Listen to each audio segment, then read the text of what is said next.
Welcome to this explainer. Today we're unlocking the Apocryphon of John. It's an ancient 2nd century Scythian Gnostic text that completely flips the script on everything we thought we knew about the origins of the universe. If you've ever felt like the world around you is fundamentally flawed, or that there's some hidden reality just out of sight, well, you are definitely not alone. A group of thinkers known as the Scythian Gnostics felt exactly the same way, and they wrote this text to explain it.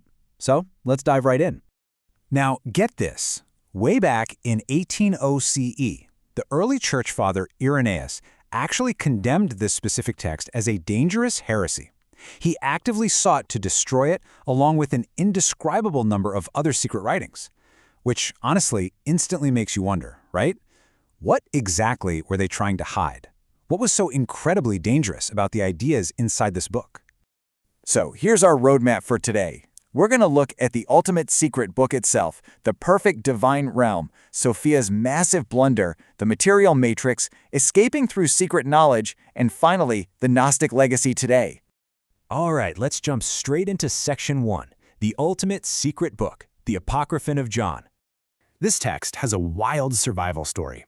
It was originally composed in Greek somewhere between 120 and 180 CE. The actual author falsely attributed it to John the Apostle, basically framing it as this top-secret revelation given to John by the resurrected Christ. After Irenaeus condemned it in 180 CE, it was totally driven underground. Fast forward to between 350 and 450 CE, it gets translated into Coptic, buried in the Egyptian desert, and literally just sits there hidden for over 1,500 years until it was miraculously rediscovered in 1945 as part of the famous Nag Hammadi library. Piecing this lost history back together was an absolutely massive academic undertaking. Modern scholars had to painstakingly reconstruct the dense mythological framework of the Apocryphon of John from 4 surviving Coptic manuscript versions, 2 long ones and 2 short ones. And let me tell you, this text is incredibly complex. It's this wild, layered mix of Greek philosophy, Jewish mysticism, and early Christian theology. Moving on to Section 2, the perfect divine realm. Before the universe even existed. So, before there was a universe, there was the monad. The story kicks off entirely outside of time with this ultimate, totally unknowable source of all reality. The text calls the monad a monarchy with nothing above it. It is supreme, it's absolute, eternal, and perfectly self-sufficient. We're talking about an ineffable spirit existing in such inconceivable perfection that you can't even truly describe its qualities. It literally sits entirely beyond human comprehension. But the monad doesn't just sit there alone. From this supreme source flows a cascading sequence of divine beings, or emanations, kind of like rays of light naturally radiating from the sun. First up is Barbelo, the monad's first thought and the divine feminine principle. Then, from her comes Autogenes, the self-begotten child or Christ figure, and from them come a whole bunch of other emanations, including Sophia, whose name literally translates to wisdom. Collectively, this entire crew of divine beings forms a beautifully harmonious, structured spiritual realm known as the pleroma, the ultimate fullness of the divine. Which brings us to Section 3, Sophia's blunder, the great cosmic mistake. So, this perfect cosmic harmony, it gets tragically shattered. Sophia, acting on this rogue desire to create something totally on her own, makes a move without getting the supreme monad's consent. And because she acts in ignorance, she accidentally gives birth to a flawed, monstrous being named Yaldabaoth. Totally ashamed of this deformed offspring, she casts him out of the divine pleroma and hides him away in a luminous cloud. Now Yaldabaoth, also known as the Demiurge, grows up to be this ignorant, arrogant creator god who has absolutely no idea that the perfect realm above him even exists.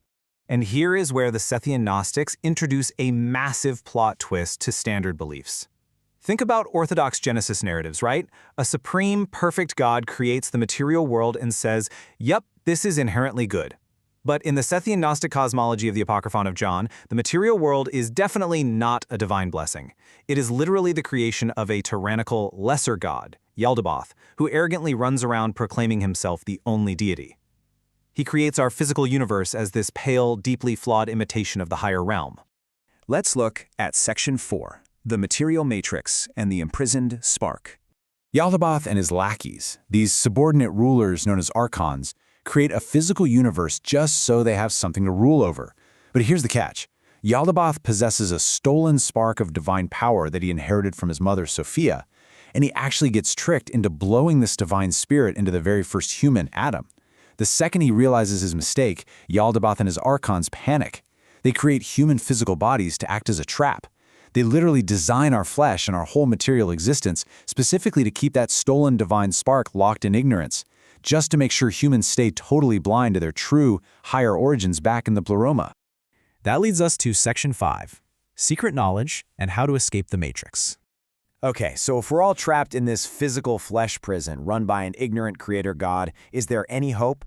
Well, fortunately, the Supreme Divine Realm didn't just abandon humanity to rot in this physical matrix. They stage a massive rescue mission.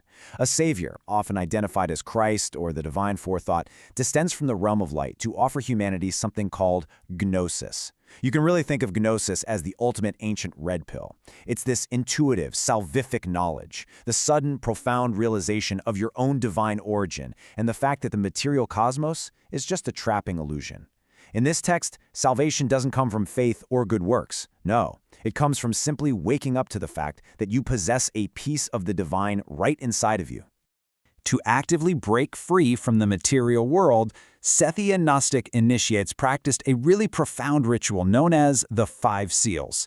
This was a baptismal rite that involved a series of 5 immersions in holy, running, or living water. But it wasn't just a physical bath, it was a symbolic ascension. By undergoing the 5 Seals, the initiate awakened to the spiritual call, completely stripped away the illusions of the archons and the physical body, and ritually ascended to reunite with that divine realm of light. Finally, Section 6, the Gnostic legacy today and its modern resonance. You know, the echoes of this ancient cosmic rebellion against the material world didn't just stay buried in the Egyptian sand. Even if you completely look past the dense mythology of emanations and archons, the Apocryphon of John offers a deeply profound psychological blueprint. It gives us this timeless explanation for why we so often feel alienated, anxious, or just fundamentally out of place in a flawed world. It suggests that this feeling of alienation, it's not a malfunction, it's actually a feature. It urges us to recognize that the external world is just a distraction, and that true peace and ultimate truth can only really be found by looking deeply inward, right at the divine spark within ourselves. As we wrap up this explainer, I want to leave you with a final provocative thought. We spend so much of our lives trying to fix or master the material world around us.